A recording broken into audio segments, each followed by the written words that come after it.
Good morning, I'm Councillor Pete Marland. I'm co-chair of the South Midlands Authorities Board. We are not expecting a fire alarm this morning, so if a fire alarm does sound, if you want to exit through the exit, and you will be taken to the muster point and you will be told when it is safe to return to the building. A supply of today's papers is available on the mod.gov pages of Milton Keynes Milton Keynes City Council's website. We'll move to item 1, which is welcome introduction and apologies. Roz, we've had a number of apologies, haven't we? We have apologies for board members from Councillor Zerny, who's substituted by Councillor Baker, and more than likely from Councillor Simmons, and from Jason Longhurst, who's substituted by Naomi Butters.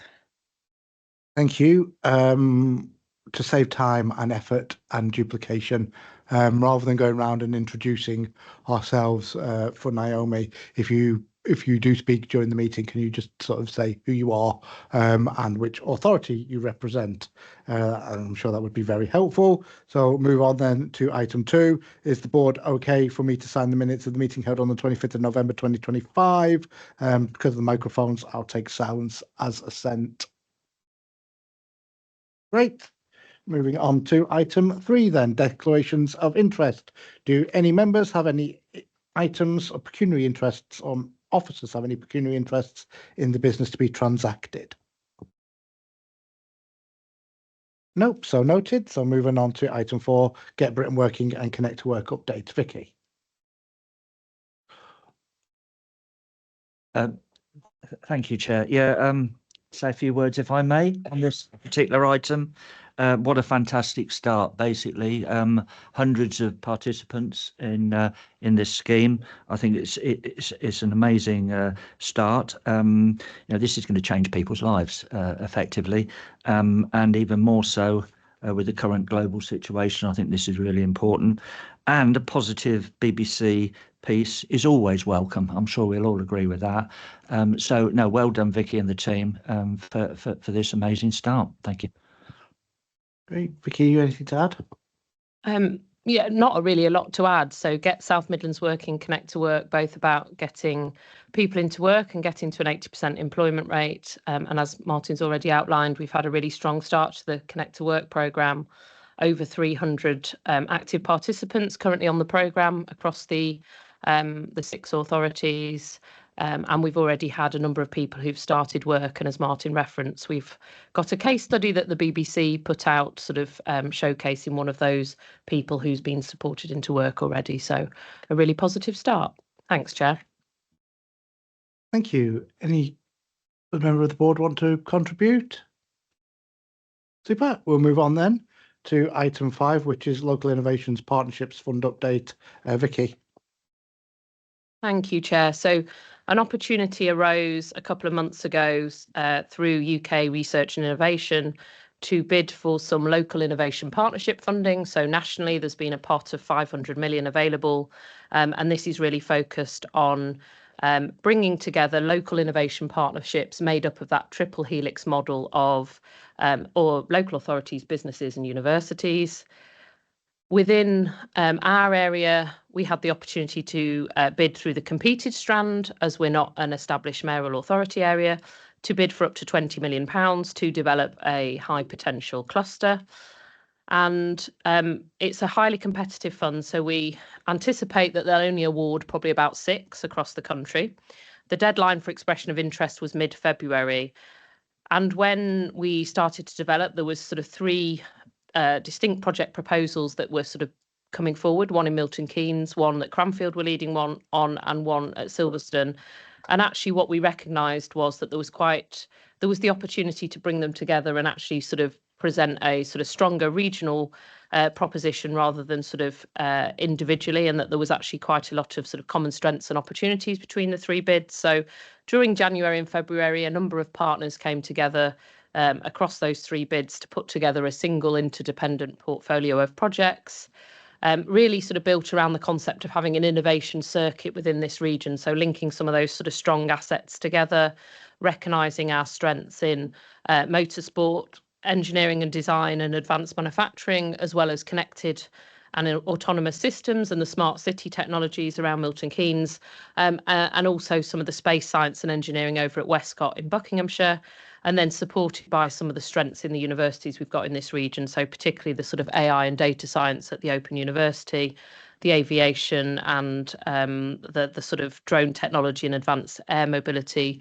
at Cranfield, as well as some of the work that the University of Northampton have done around building the innovation ecosystem.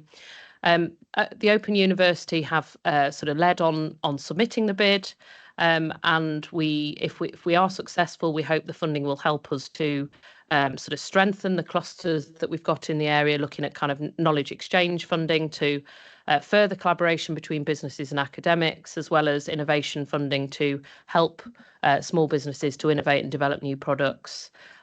We hope that the funding would also help us to kind of develop a sort of physical hub for innovation in Milton Keynes and a spoke of activity in Silverstone, as well as some funding on some of the particular technologies within those sectors. So just want to note sort of thanks to all those partners who put that bid together, and we should hear over the next couple of months whether or not we've been successful with that funding bid. Thanks, Chair. Super. Comments? George? Morning, Naomi. George Candler. I'm Executive Director for Place and Economy at North Northamptonshire Council and deputising for Adele Wiley, who's the Chief Exec. Fully supportive of this, Chair and colleagues. The only thing I would add is I think there's a real opportunity for that sort of ripple effect across the wider South Midlands region, and it was really just to put on record that North Northamptonshire is very keen to work with those project leads to ensure that we can all maximise from what I think is a very exciting proposal, and hopefully will stand us in good stead for success when they're considered. Thank you, Chair. Any more? No, I think it was a very good bid, very well put together. So thank you. Oh, Laura. It was just, it's a very good bid. I think probably we should just challenge ourselves. Would this still have happened as a collaborative bid without the South Midlands authorities? Because actually it probably would. And I don't think the paper was particularly clear on what the role of the South Midlands authorities team was outside of what would have happened anyway of that collaboration. So I think it would be always be clear on some of the important to be clear on the papers of what's the added value coming from the South Midlands team, because I think this would have happened in working collaboratively together anyway. I think that's a fair point. It's difficult to always judge something like that, isn't it, when it happens and it exists. So I mean, Vicky and I had a conversation last week sort of about where things sit, etc. No, there will always be collaboration across footprints, and what is good about this bid is it doesn't just take in sort of the BLMK area and the Northamptonshire area, but also Buckinghamshire.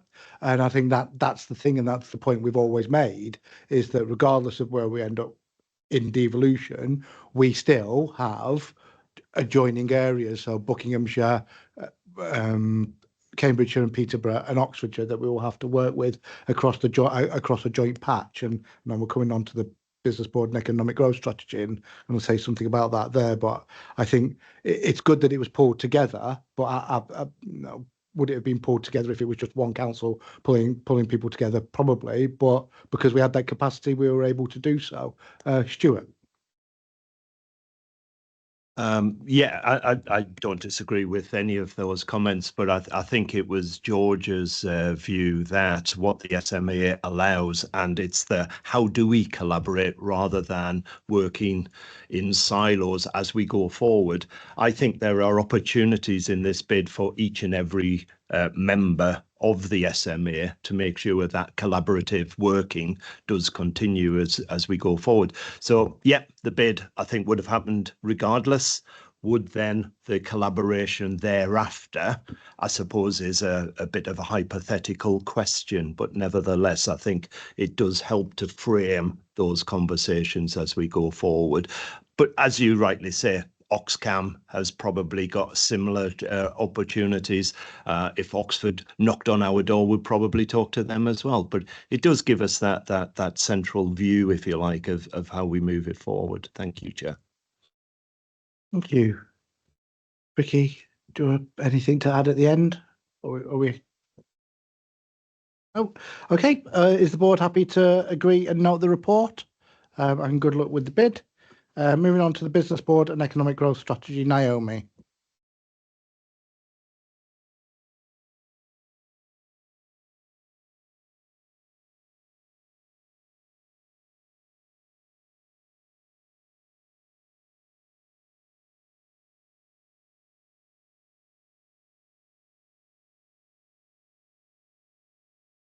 That was a good start, wasn't it? Good morning, everybody. I just want to bring to your attention Jason's paper from the South Midlands Business Board.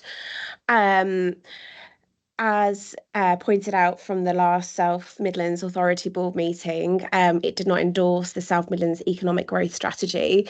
And I think this was something that the board felt too. We've been in post for just over 18 months now, and I would say that all of our board feel that the economic growth strategy could be a lot stronger.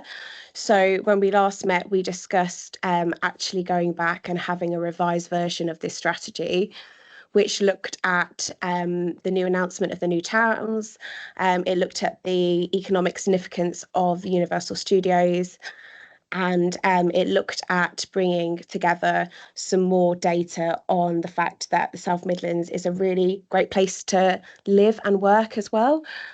So I'm just highlighting this paper and asking for any feedback or comments. Thank you. Comments, questions? Jim. A comment really, just at last November board, of course, we looked at the strategy and came up with, as Naomi just mentioned, the two new towns weren't included. That there's more work needed to be done on Luton Airport and Universal to flesh them out more and what the impact of those would be. And I see that in the paper there's some recommendations about how we go forward with that and how we enhance that strategic paper. I think we need to do that. We said we needed to do it last November. We're now in March. We need to get on and get it done. Otherwise, events will overtake us. Thanks. Any other questions or comments? So I've spoken to Hazel about this, and on advice of the officers, Milton Keynes doesn't think it can support it as it's written at the moment without some clear caveats and some feedback really. And part of that is that we don't really think that Jason's taken on board a number of the comments that we made at the last meeting, particularly around some of the industries that Marcel pointed out.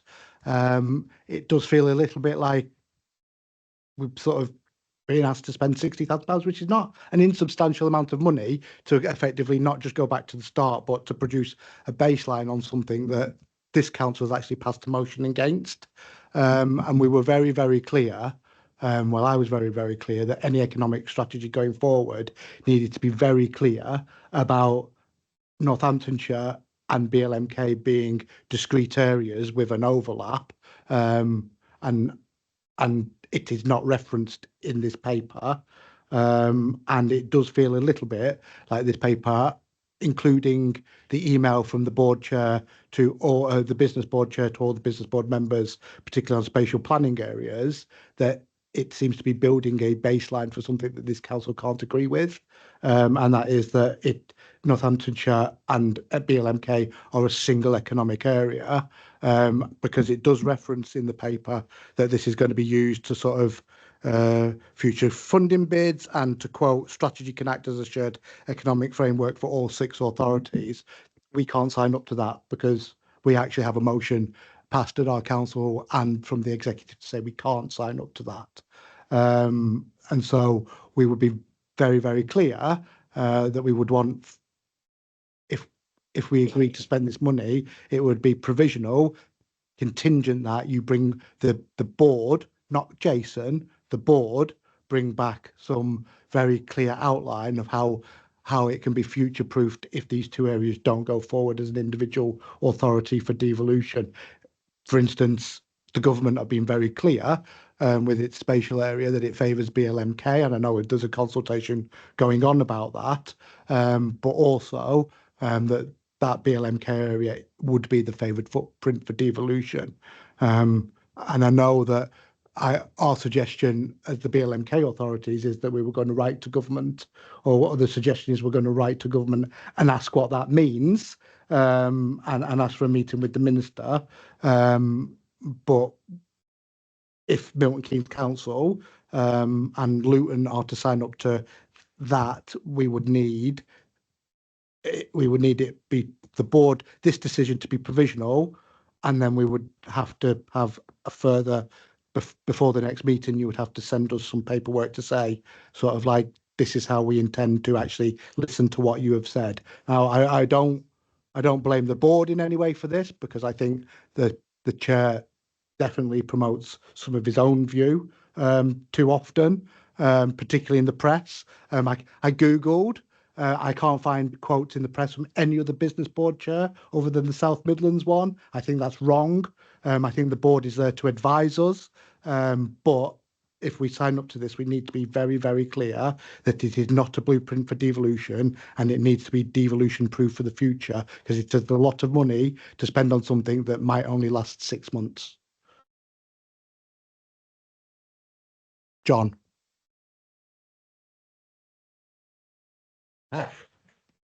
Thank you, Chair. I don't have a strong view on whether option 3 is the right or wrong thing to do, but I did think it's just worth me pointing out, as you, Chair, moved on slightly to strategic authorities, and I understand your position on that, that our council, Central Bedfordshire Council, recently had a debate on this matter and passed a motion, and our council's view is we're not wed to BLMK at this point in time, and we're exploring all options, including whether it's Hertfordshire, Cambridgeshire, or indeed our friends in North Northamptonshire and West Northamptonshire. So I just feel I need to put that on record, that we haven't formed a view that BLMK is the right thing to do. And we do have significant concerns, and they were raised at our recent council meeting. But I don't want to deviate too far from the paper, merely make sure that all members of the board are aware of our position.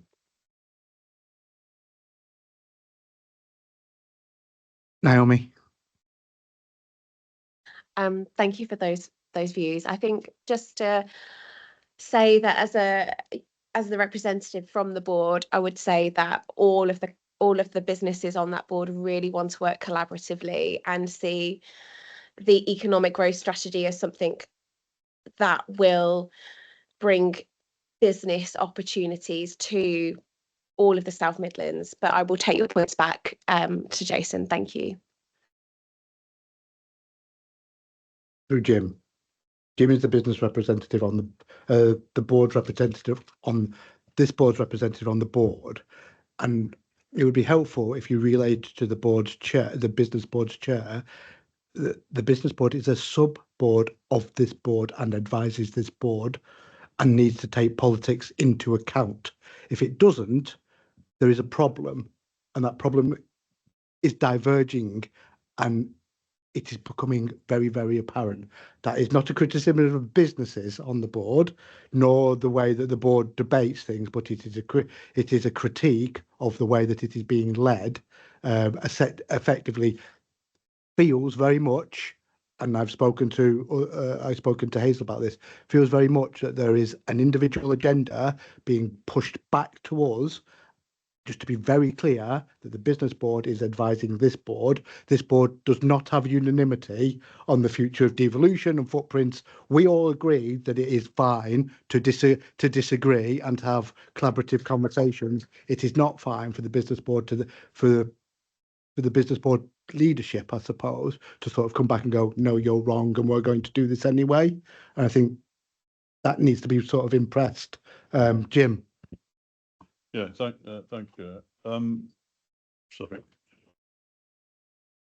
I think what your points you made earlier about the future proofing are irrelevant, and we know that there's a political split on BLMK, the six together, but we've always talked about the economic strategy covering the middle, which is the 6th. So I think I will speak to the board about trying to put something together and contingent on this happening, that we have a dual system that says, if the government are, and this is where we have to start getting real about things now, the government are pushing us down a line on the SPB.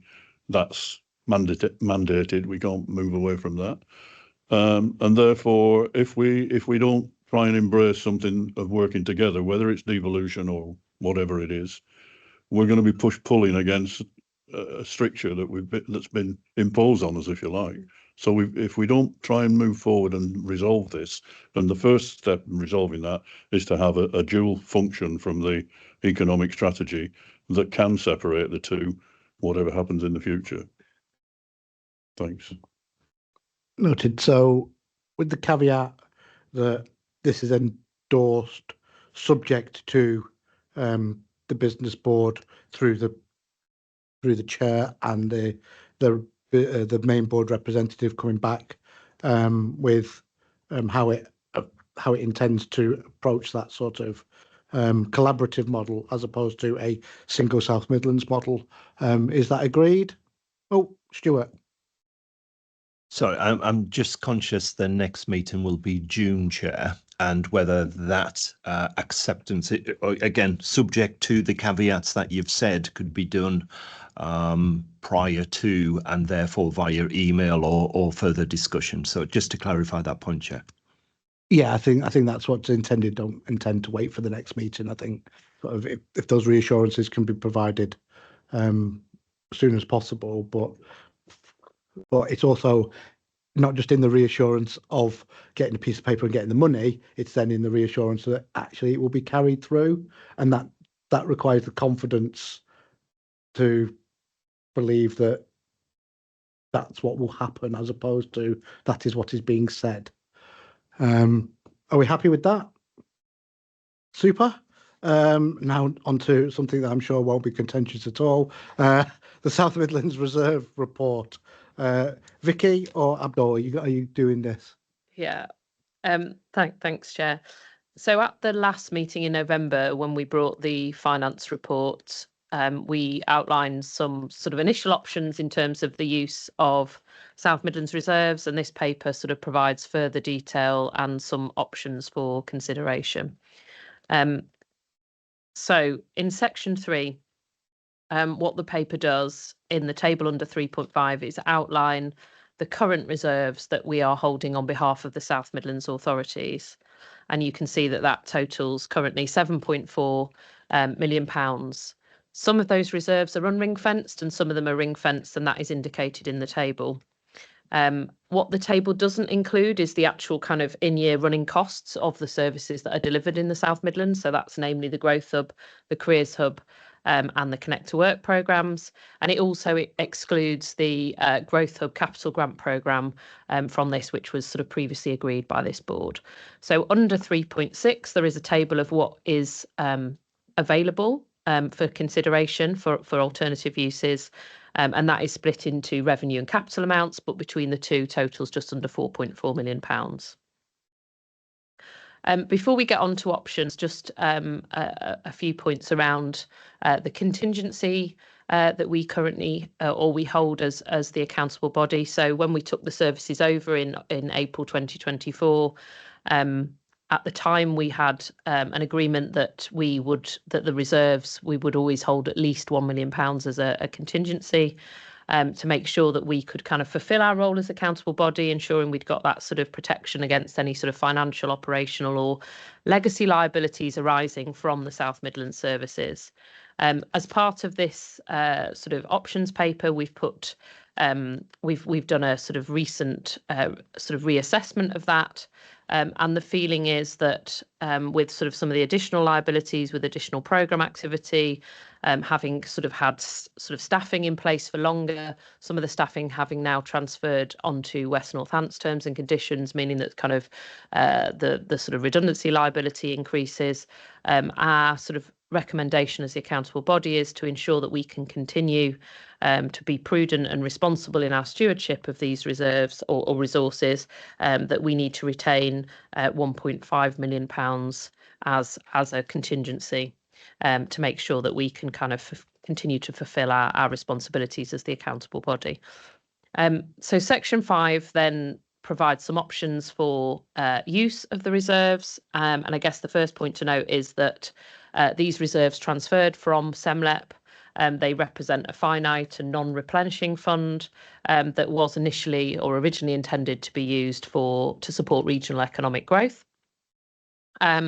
And sort of prior to transfer, when sort of these reserves were sort of last discussed by the SEMLEP board, some of the other objectives that they sort of recognise for the reserves to be used for include things like innovation, business support, and ensuring that we can measure the additionality and the impact of the reserves.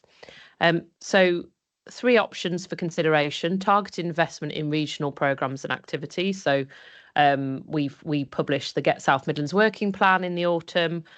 We've just had an item discussing the economic strategy. So are there opportunities to do activities on a regional scale? We've talked about the local innovation partnership bid as an example of sort of activity that we sort of do on a regional level. Option 2, we could share the reserves between the 6 constituent local authorities and the South Midlands services. So recognising that that would provide benefit both in sort of local economic development, but also in terms of recognition that we've got to look at the sustainability of those services. So particularly, for example, with the Careers Hub, there is a requirement through the government funding that there is match funding that we attract locally to deliver that service. Option 2B is a slight variation on this, where the funding is only allocated to the 6 local authorities to deliver activity locally. And the final option is whether we want to look to retain those reserves for sort of longer term strategic activity, including, for example, future devolution. And regardless of geography on that, do we want to use the funding to sort of help us to move into that next phase of activity? Should any of the area be sort of successful in creating a foundation strategic authority, for example.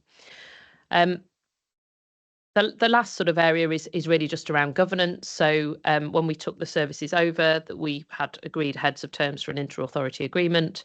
One of the intentions there was to actually sort of formalise and create a joint committee.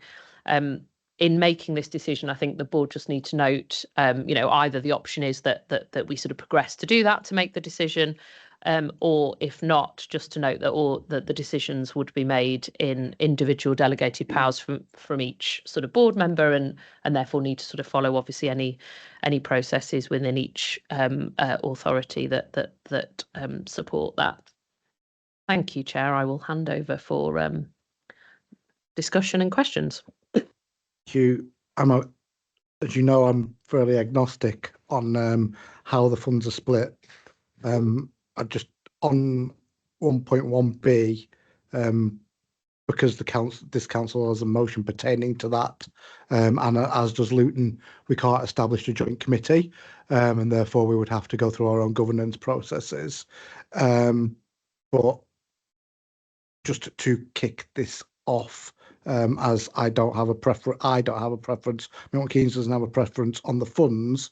Hazel has indicated that she supports option 2B, and I believe that Bedford supports option 2B as well. So over to you.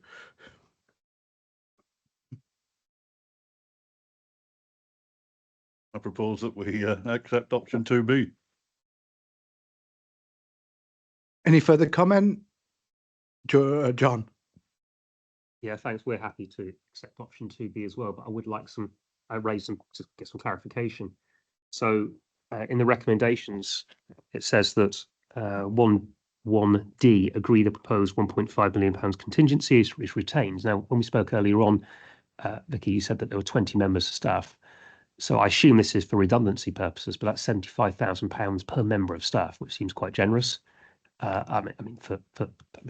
is there any room between 1 and 1.5? Do we have any workings? Is there any breakdown of how that 1.5 million was calculated? I mean, the narrative is very much, we've looked at it again and it's gone from 1 to 1.5 million pounds. So I would appreciate, and it might not be you can give us that information now, but appreciate a little bit of narrative around how you formed that view. Also, I'd just like some clarity on when we going to option 2B. Is the board proposing to retain anything beyond 1.5 million pounds, because you've got the concept of ring fence reserves, etc. So to make sure we're all clear what option 2B means in terms of actual figures, if that's possible, Chair. Thank you. Yeah, so in answer to your first question, part of it is around the staffing and redundancy. When we did the original calculations when we took over hosting, we put some calculations together which were shared in a paper back in March 2024, which took into account redundancy costs, potential redundancy costs, at kind of a 1 year, 3 year and 5 year position, but also pension strain. And at the time, the kind of kind of scenario that we sort of calculated was that in kind of worst case, given some of the sort of potential pension strains we could be dealing with, we were looking at about £800,000, and that was why we agreed that kind of £1 million position. Given that we're now kind of a few years down the line, we've also got people who've now moved on to West Northants terms and conditions. So the SEMLEP's pension scheme was a statutory scheme, whereas West Northants has got a multiplier on that. As well as some of the kind of expanded portfolio of projects, so things like Connect to Work, additional staff and additional responsibilities, as well as probably a bit more insight into some of those legacy liabilities. So, although the sort of EU programmes as well as the local growth fund Get Britain Building programmes are in the main closed now, we have had some recent inquiries on some of those. So one of them that's cited in this paper is that, on one of the kind of £2 million grants that was given out by SEMLEP, we did have a recent kind of sort of tax HMRC inquiry on the back of that. So, there are sort of liabilities that sort of sit in the background that if we are looking to reduce the reserves down, it feels appropriate that we retain a minimum balance that can ensure that we can carry out that role of accountable body. And I suppose the other thing just to note is in the inter-authority agreement that was sort of agreed in the beginning was that if there were any liabilities over and above that the reserves couldn't meet, that we would then sort of take joint responsibility for those. So we're also trying to make sure that we've got a sensible amount that sort of remains there, that none of us are sort of ever sort of put in that position as well. And I can't remember what the second part was. Sorry, apologies. Oh, yes. So there's two tables in the paper. The one in 3.5 gives the total, the sort of total remaining reserves, and then sort of what's available in 3.6. In answer to that question, so on top of the 1.5, there is a £300 risk. Sort of service risk reserve that was agreed at the last meeting, that sort of remains as a kind of ring fence reserve. There is also £1.3 million that remains from a ring fence grant fund that the growth will give out. So they aren't currently in the sort of numbers in 3.6 in terms of what's available for the options. Thank you. Michael. Thank you, Chair. It was just a point really in terms of the distribution of the money. I would like it to be as straightforward as possible and not bureaucratic. And we're talking maybe £500,000 here. So obviously the paper talks about a number of scenarios of decision making, but could we please make sure we get advice on the simplest way? It may be that there's a much easier way to distribute a relatively small amount of money that is public money held by West Northants on behalf of the partners anyway, through a grant or something like that, to avoid us going through a long decision-making process in our respective councils and maybe being held up by one of the bodies not making that decision for all sorts of reasons. So if you could take that on board, I'd appreciate that. I was going to come on to that. Thank you, Michael. I think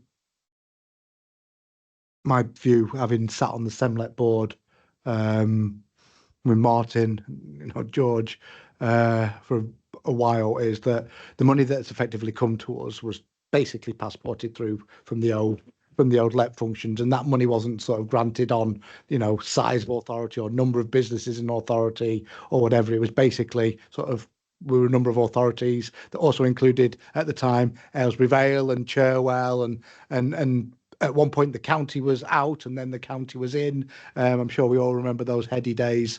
What fun what fun it was. And I mean, we can get into esoteric discussions, but I would just suggest that we split it 5 ways, and that is the suggestion, because you can come up with a whole load of sort of like, it would favour me better, it would favour them better, but I think you'd probably talk about £50,000 one way or the other, so it's probably just easier to do that. John.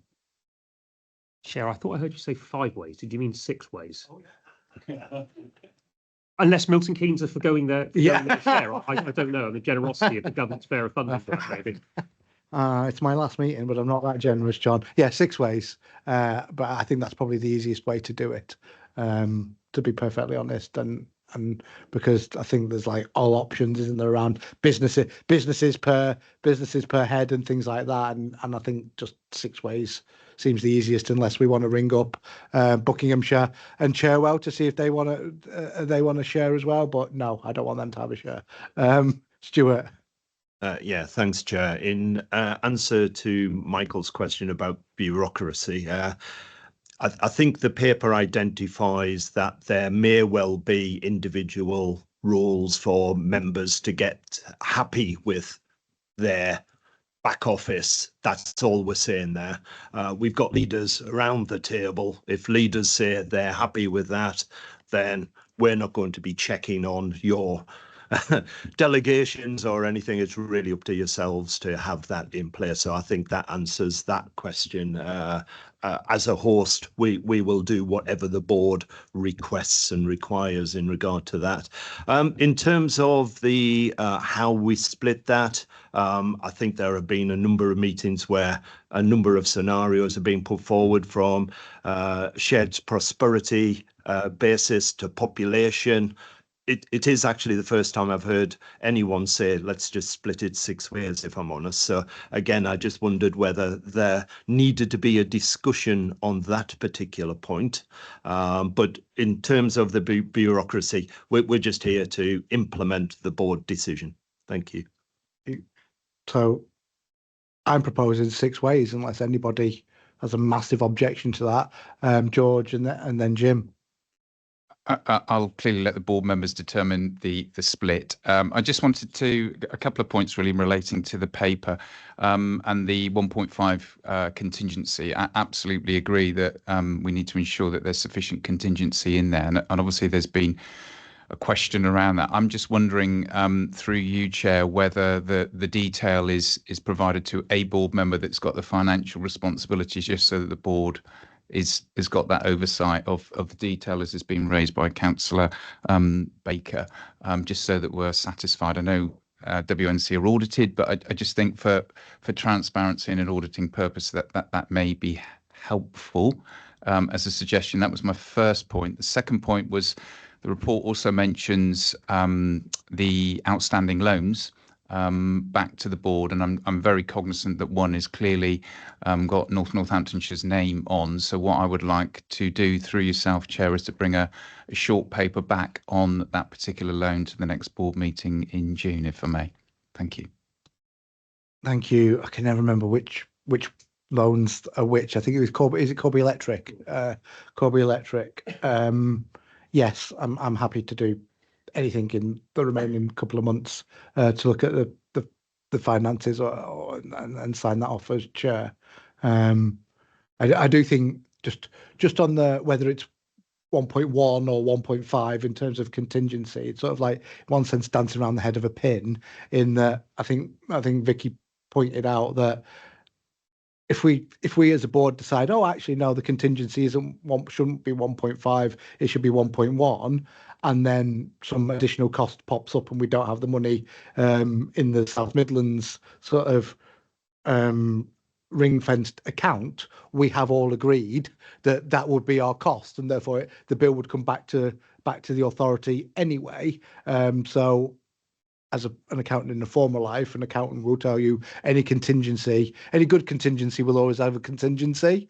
And so it's, maybe 1.5 might be a little bit generous, but I think that it is probably, from my point of view, if we're arguing, if you talk about £500,000 and then sort of dividing it by 6, you talk about, between 70 and £100,000. That might, if you talk about loans and things like that, that might come back in different ways anyway. So it's sort of, I'd much rather have the contingency, so I then don't have to worry about a one-off mid-year. So that would be my view on the contingency. I would also just point out that it is a contingency, and you would hope, regardless of where we arrive with devolution or foundation authorities or whatever, that the people doing this job would continue wherever they are. They would be 2P'd across, because actually with the Get Britain Working stuff, the Connect to Work stuff, the business board, all of those functions will be required regardless of sort of like the function exists, regardless of the form, and the form will have to pay them. And so that contingency is a worst case scenario contingency that we do not want to have to use, because we would want these functions to continue in whatever the future sort of holds. And I think it should also be put on record that Vicky and her team in West Northants have done a great job of driving out cost over the past 18 months and bringing what was a significant overspend from the LEP. The LEP was not balanced. The LEP was effectively, I think we didn't see it on the last days of the LEP, but effectively they took a position that was, we are massively overspent, but we've got reserves and we don't need to balance the budget, because it was technically a private company. And we pointed out on the board that actually it was a public board, and as councils we have to by law sort of produce a balanced budget, but they weren't doing so. I think Vicky's team require a lot of credit for what they've done over the past 18 months, regardless of where we end up. Jim, you wanted to speak? Yes, Chair. I just wanted to second your proposal that we split it 6 ways. Martin. Thank you, Chair, and thank you for reminding me I wasn't around in the latter days of the of SEMLEP. Just also that bit about paying conditions. I know that it was a huge piece of work that we did in Northamptonshire, and I know our colleagues in the West. So other authorities that are looking at local government reorganisation, bear that in mind. It's an amazing, huge piece of work, and we've made tremendous progress. I'm not one for looking back. I'm one for looking forward. So I believe we should split 6 ways, and I'll be going with option 2B. I don't think we've got any dissent from 2B. Decision making would be with each individual authority, which would be for each individual authority to provide the reassurance to the accountable body. The contingency as on the paper, and a split 6 way, an even split 6 ways. All the leaders happy with that? Fantastic. Thank you very much. And again, just to put on record, our thanks to to West Northants. I'm sure Ian's listening at the door somewhere. Thanks to West Northants and the team for doing all you've done over the past couple of months on this paper, and the work that you continue to do looking after the Get Britain Working and Connect to Work stuff as well. So as that is it, you are, Martin. If we're on any other business, Chairman, I'd just like, on behalf of all of us, to thank you for your chairmanship over many years, and thank you for our personal friendship over a long period of time. I'm sure you won't disappear altogether, Chair, and we'll still be hearing from you. But just to say thank you for all the support that you've given this area over many years. Thank you. Thank you, Martin. Jim. Yes, Martin, we perhaps should have had a chat before this meeting. So yeah, before we close, I'd just like to take a moment, as Martin said, to recognise your commitment as chair. But I picked up a couple of points along the way. A little bird told me that when you were appointed to the then SENLEP board back in 2014, an unnamed political colleague of yours told you that you wouldn't last very long being from MK, which at the time was known for quite a lot of turbulence in terms of political leadership. I think it may be going back into those turbulent times again. And the same little bird told me, I think that they were considering whether to bother learning your name or not, because you wouldn't last that long.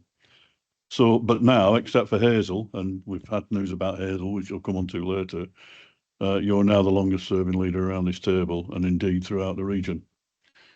I understand you were first elected in May 2011, and you've served with exceptional dedication across multiple terms. You must be a masochist. You've chaired the South Midlands Authorities Board, providing leadership, unwavering commitment to our region for at least 8 years that I'm aware of. Maybe more, I don't know. And you're not seeking re-election. So I believe today is your last appearance at this board. So I would therefore like to invite members to join in offering a vote of thanks, as Martin has done, for your service and contribution over the past 8 years as chair, and for this long-standing commitment to strengthening our region. Thank you, Peter.